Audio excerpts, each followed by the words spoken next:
Hi everyone, it's Tanya from 4H. Thank you so much for joining us on today's Together on Thursday video where we talk about 5 different things we can do with paper clips. Did you know a paper clip can help you put on your bracelet? So the first thing you'll want to do is you'll want to take your paper clip and bend the first loop just slightly. Then you will take your bracelet and you see how they have these loops here. So you'll want to thread it through one of the loops and sort of rotate it, that way it hangs like this. Next, you'll want to put the paper clip in the palm of your hand and then use one of your fingers to hold onto it. And then you take this clasp over and then you bring it to whichever loop you want to put it on.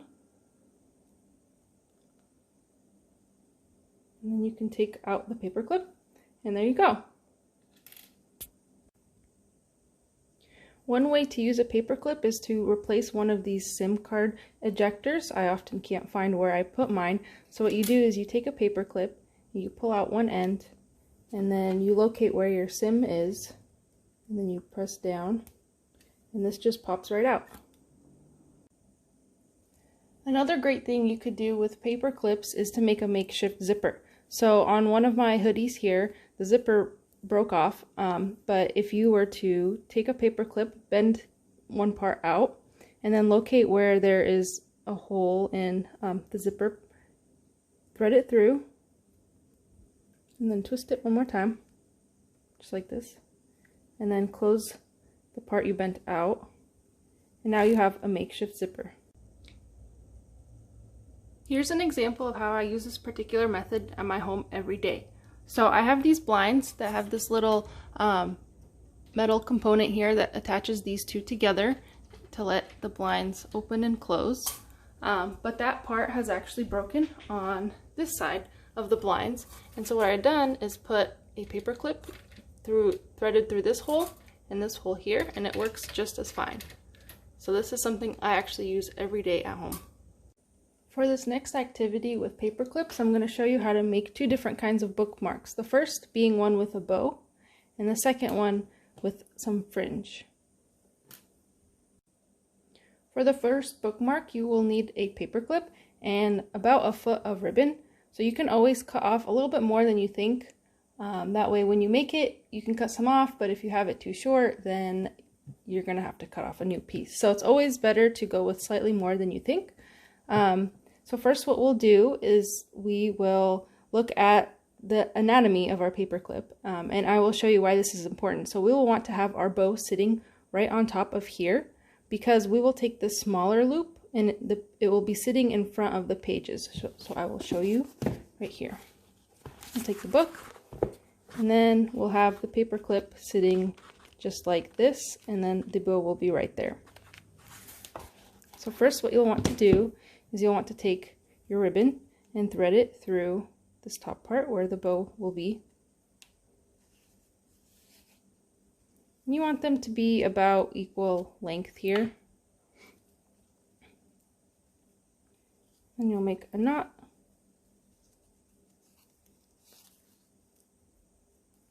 And then we will reposition where it is. So you can see it kind of went to the side here for me. So we'll just make it a little bit tighter and we'll move it. And then you'll take the 2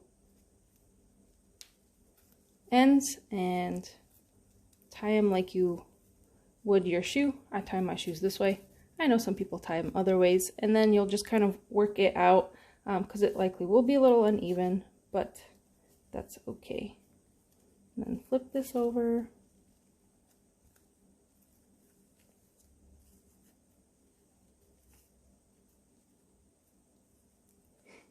And you see this end is a little bit longer, so then I can always cut that off.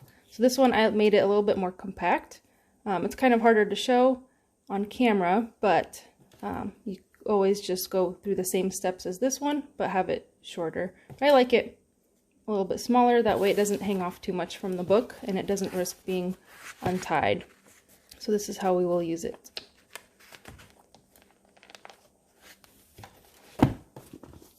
And here is our bow bookmark.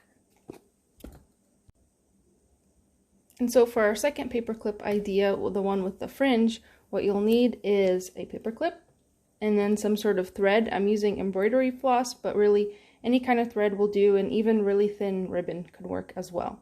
What you'll want is your book, and then you'll measure it however long you want the fringe to stick out from the book. I think this is fine for me. And then you basically just double it. So what I do is I pinch here, and then I take it like this, and I find where the end is, and I'll take my scissors here, and I'll cut off the end. Move this out of the way. And then the same thing goes with our last one with the bow. We'll have it in the same location right on top of here. So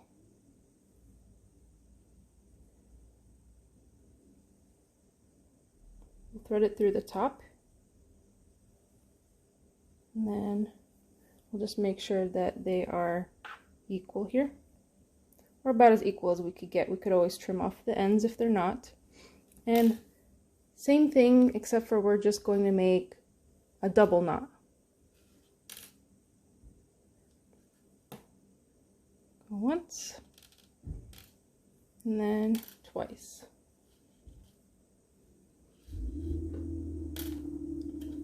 Okay, so you see how we have it up on top here.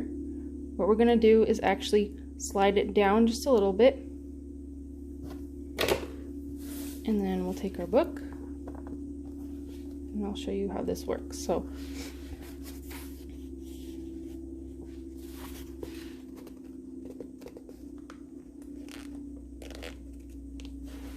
and then you can just close it, and here it is. And I like this one the most because you could really just pull on this and then you're right on your page. One thing that I've been using pretty frequently recently is my webcam cover. And I'll show you how this works on my phone because my computer does not fit into this box. So basically this is what it does. It wraps around your computer or your phone right over the camera, and it just sits like this. So I'll show you how to make one coming up. What you will need for this is a paper clip, some tape. Duct tape works really well. You can customize that. They have tons of different patterns. Some scissors, and if you don't have any tape, you can use some scrap paper. So first what you'll want to do is you'll take your paper clip and you'll look at it. You see how there's the smaller loop and the larger loop? Well, you'll want to take the smaller loop and pull it away from the larger loop at a 90-degree angle. So it will look like this. And then you'll want to check out the width of whatever device you want to put it on. So this is my phone, and my laptop screen is very similar to this. So what I would do is take the larger loop and then bend that down another 90 degrees towards the smaller loop here. So I'm estimating it's about right here for my phone. So I'll just bend this down, and you'll have a shape kind of like a U. You look at it from one angle, and this angle, it'll almost look like a paper clip again, but as you can see, it's been bent. And then you will take some tape. You need about, I don't know, 1.5 inches for this. You'll have to see how big your web camera is for this. Can be some trial and error. So I'm going to cut this off. And what I will do is similar to this one. I will take the side with the bigger loop. So this is the smaller loop, bigger loop, and I'll put the tape behind, sticky side up. And then I'm just going to fold it back in on itself, so that way it's not sticky anymore. And here we have our makeshift web camera cover, just like this. And if you don't have any tape, you can just use some paper by wadding it down. And instead of the tape here, you'll place it over your phone or your camera, whatever it may be, right over it to clip it together. Just make sure that you have enough room on both sides, that way you're not scratching your phone or your laptop. But as you can see here, this is how that works. Here's how I use this webcam cover on my actual webcam. So typically in the past have used a sticky note that I cut off the sticky part and placed on here, but after a couple of uses it loses its stickiness and falls off. So I found that using this webcam cover here, it works a lot better. I just slide it on, and as you can see, it doesn't need to be fully clamped on because I don't want to scratch anything. But yeah, so I just place it over here whenever I'm on the computer. Here's a bonus idea for how to use a paperclip with tape. So oftentimes when I try to use tape, I can't find where the end piece is. So luckily with painter's tape, it's a little bit easier, but this hack works really well with packaging tape because it's clear, it's really thin. So what you'll want to do is you'll want to take about a 1/2 inch of tape off of the roll, and you'll take your paperclip and then you'll place it on the sticky side and make sure there's a little bit of the paperclip sticking out. Fold it back over and it's ready to use next time you need it. You just grab onto the paperclip and voila. Thank you for joining me on this Together on Thursday video. I hope you were able to find something here that you can use to make your life just a little bit easier. As always, we love seeing you all put your spin on these activities or make up your own, so please share a photo or video with us of your creation.